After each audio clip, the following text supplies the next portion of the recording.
Good morning and जय हिंद बच्चों। मैं अजय सर वाराणसी जनपद से आपके अपने चैनल नव शिक्षण पे आपका स्वागत करता हूं। बच्चों, CTE Lucknow college of technical education Lucknow द्वारा ये मॉडल प्रश्न पत्र दिया गया है। ये मॉडल पेपर नंबर 3 है।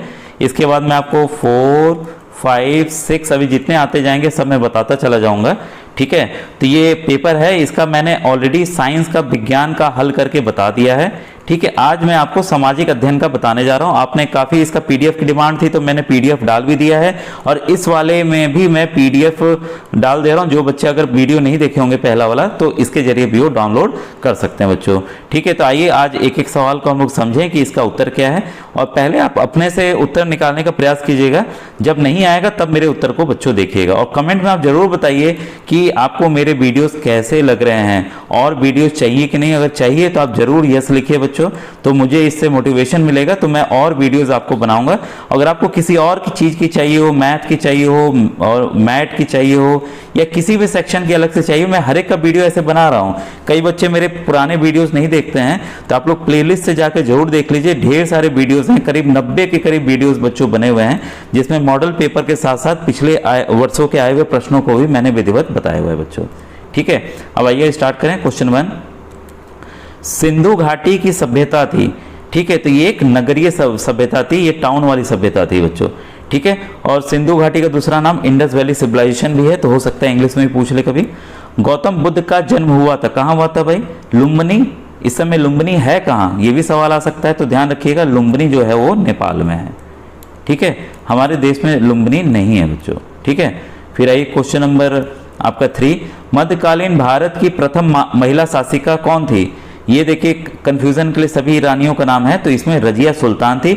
और याद रखिएगा मध्यकालीन भारत की ये पहली तथा ये आखिरी महिला शासिका भी थी। कपास की खेती के लिए सबसे उपयुक्त मिट्टी कौन सी है? काली मिट्टी है, ब्लैक सॉइल है बच्चों। ठीक है, अब देखिए क्वेश्चन नंबर 5, संविधान सभा बनाने में कितना समय लगा था? तो संविधान सभा बनाने में बच्चों कुल 2 वर्ष 11 माह 18 दिन लगे थे। ठीक है, ये आ चुका है और आ भी सकता है, काफी इंपॉर्टेंट क्वेश्चन है। क्वेश्चन नंबर 6, निम्नलिखित में से कौन खरीफ की फसल है? खरीफ बच्चों देखिए इसका कोड भी है, तो कभी आप बोलेंगे कमेंट में लिखिएगा तो मैं इसका कोड आपको बता दूंगा कि इजीली आप किस कोड से इसको याद रख सकते हैं। नहीं तो कभी कभी खरीफ और रबी फसल में कंफ्यूजन हो जाता है कि किसमें क्या क्या आता है, और आसान सा सवाल आपका गलत हो जाता है। ठीक है, तो इसका उत्तर है बच्चों यहाँ पर धान। देखिए प्रश्न नंबर 7, उत्तर प्रदेश में किस प्रकार के वन पाए जाते हैं? ठीक है, तो उत्तर प्रदेश में बच्चों मानसून प्रकार के वन पाए जाते हैं, क्योंकि यहाँ के वन जो है मानसून की बारिश पे बेस्ड रहते हैं, तो यहाँ पे मानसून प्रकार के वन पाए जाते हैं।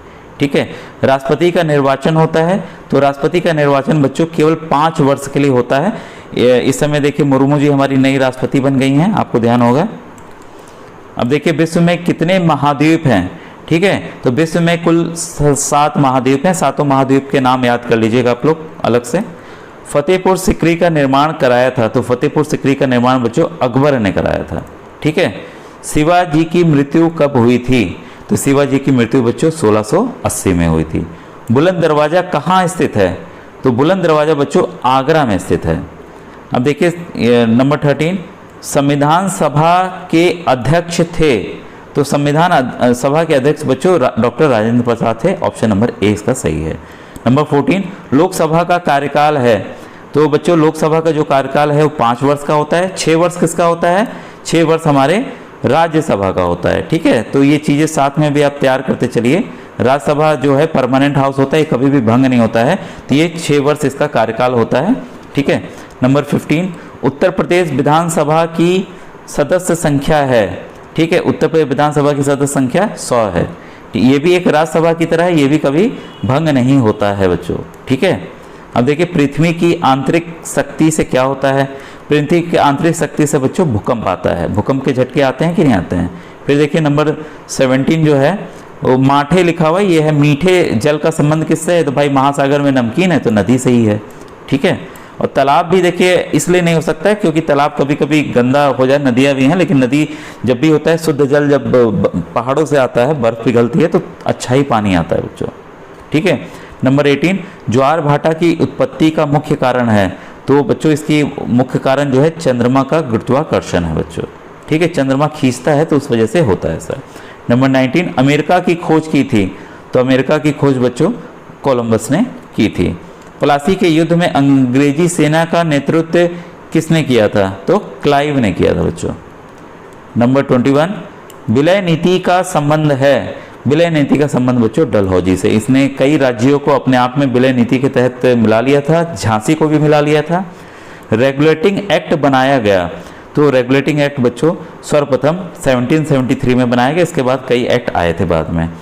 23, पहली रेल बोरी बंदर से थाने के बीच चली थी, तो ये बच्चों चली थी 1853 में, ठीक है, काफ़ी इंपॉर्टेंट क्वेश्चन है, आ सकता है।